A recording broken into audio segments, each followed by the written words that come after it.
meus senhores, meus ouvintes, você que está ao alcance da minha voz, você que está me vendo nesta hora, você que está me ouvindo nesta hora, você vai ter nesta noite, alguns minutos, algumas coisas importantes que vai servir para a sua vida eterna.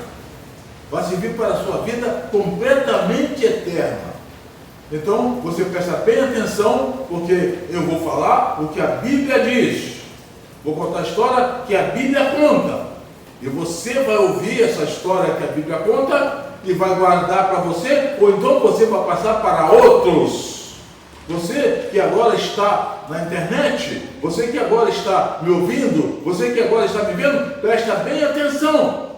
Se você tiver dúvida, comunica com o pastor Osmar, que o pastor vai mostrar na Bíblia o que o pastor falou nesta noite. No livro, segundo escreveu, Efésios, no capítulo 2, verso 1, diz assim: e vós estavais mortos em ofensas e pecados.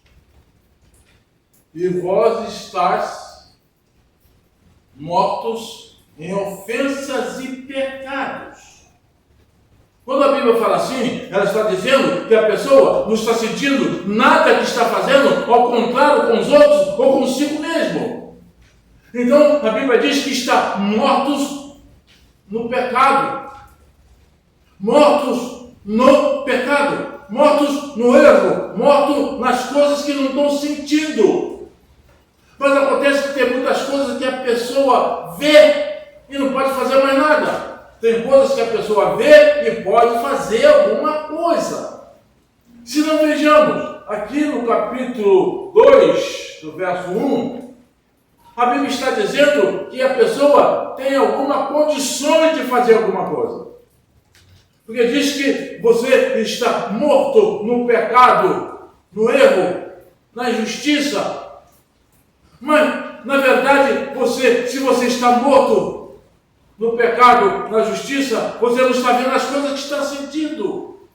Você não está sentindo a coisa que está vendo. Para Deus você significa morto. É que você está fazendo as coisas, mas você não está sentindo o que você está fazendo. Pode ter um arrependimento futuro. Vejamos, pois, a Bíblia registra que um certo homem muito rico, ele estava na porta dele, estava um homem chamado Lázaro, jazia na porta daquele homem rico, todo cheio de feridas e etc. E a Bíblia conta que Lázaro morreu, foi para o seio de Abraão, e o rico morreu, foi para a perdição eterna, o inferno. A Bíblia registra que esse homem que estava lá no inferno, no sofrimento, estava vendo o outro lado. Estava vendo o homem que vivia na terra com feridas, com sentimentos, com falta de coisas, e ele com riqueza, com tudo. Então ele começou a ver aquela coisa. Então a Bíblia diz que ele falou assim, ele estava vendo o pai Abraão. Pai Abraão significa Deus. Manda com que Lázaro coloque o dedo na água e passe nos meus lábios, que eu estou sedento. Significa que no inferno, no fogo, ele estava sentindo as coisas terríveis, mas estava tendo um privilégio de ver. E Deus deu esse privilégio a ele para contar para nós nesta noite. O que aconteceu? Ele falou assim, pai Abraão, faz com que é o seguinte, que uns anjos daqui, vai lá da terra, eu tenho lá meus irmãos, para não cometer os males que eu estava cometendo, para não vir para esse lugar de sofrimento. Então o pai Abraão, significando Deus, diz assim, é impossível, porque há um grande abismo entre nós e vós. Entre o céu e o inferno, tem um grande abismo entre o céu e o inferno. Quem está lá não pode vir para cá. Semelhantemente, quem está aqui não pode também ir lá.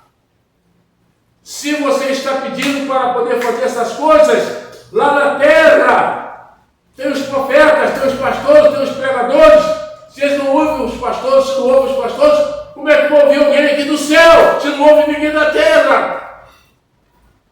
Mas acontece que tem um outro caso. Daquele que está morto no pecado, fazendo a vontade da carne, fazendo todos os sacrifícios, sem ver o que está fazendo, sem sentir a penúria, o erro que está cometendo.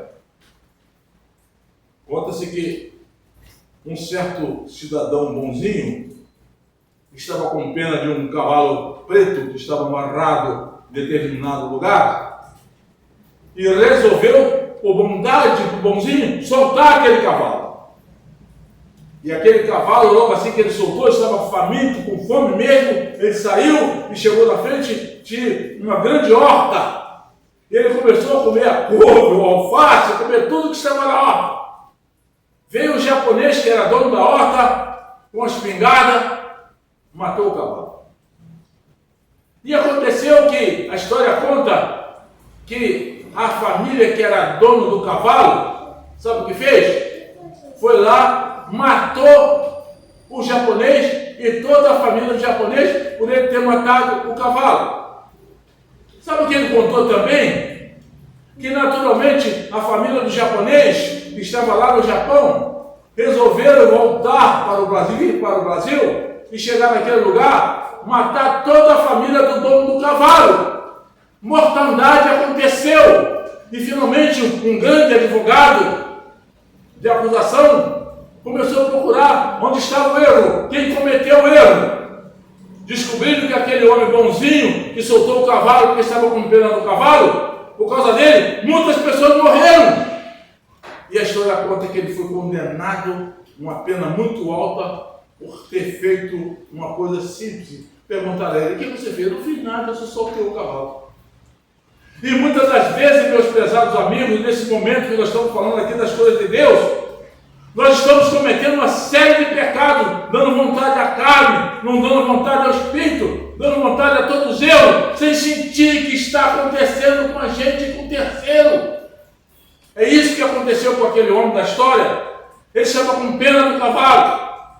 E naturalmente ele foi soltar o cavalo, por causa do cavalo, muitas pessoas morreram. E muitas das vezes a gente pode aparecer uma coisa boa, muito maravilhosa, contar uma história boa de Jesus Cristo e salvar almas. E muitas vezes a gente, sem querer, a gente, na nossa culpabilidade, no nosso sentido, ser humano, nós estamos às vezes caminhando para um pecado tão grande, sem sentir que está caminhando naquele pecado grande. Graças a Deus que a Bíblia nos diz que lá no capítulo 2, do livro de Efésios, verso 1, quando chega no verso 2, vai dizer qual foi o remédio que aconteceu naquelas pessoas que estavam mortos para o pecado. Eu digo a você que está ao alcance da minha voz, você que está me vendo, você que está me ouvindo, Deus não faz acepção de pessoas. A Bíblia diz que ainda que você esteja morto, você viverá. Deus não faz acepção de pessoas. Se você estiver morto nos seus pecados, você está com o privilégio agora de estar ouvindo a mensagem, porque Jesus Cristo, ele fala com o defunto. Quer ver uma prova? Lázaro estava morto há 4 dias, e Jesus chegou lá onde estava o amigo dele, Lázaro, morto.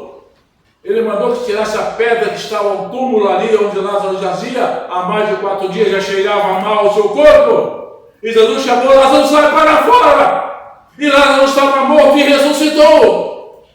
Jesus, nesta hora, ele tem condição de mostrar a você que está ao alcance da minha voz. Você que está me vendo, você que está me ouvindo. Se você não está enxergando o que você está fazendo contra você e contra as pessoas humanas, volte-se para Deus. Volte-se para Jesus. Porque você, se você está morto, a Bíblia diz que ainda que você esteja morto, você vai viver. E se você não está enxergando ainda, você está morto nos seus pecados, olhe para Cristo, olhe para cima. Você não enxergar o poder de Deus, e você vai deixar de fazer as coisas da carne, deixar de fazer a vontade das carnes, mas fazer a vontade de Deus, você não vai só resolver o seu problema espiritual, como você, meu amigo que está me ouvindo nessa hora, você vai resolver também o problema espiritual de outros, porque você vai dar testemunha que você estava morto, mas você reviveu. Aceita, portanto, Jesus nessa hora, você que não tem Jesus. E você que tem Jesus, confirma mais firmemente esse Cristo vivo na sua vida, que você vai ver a diferença entre o salvo e o condenado. Que Deus abençoe. A sua palavra nessa hora está encerrada. Muito obrigado.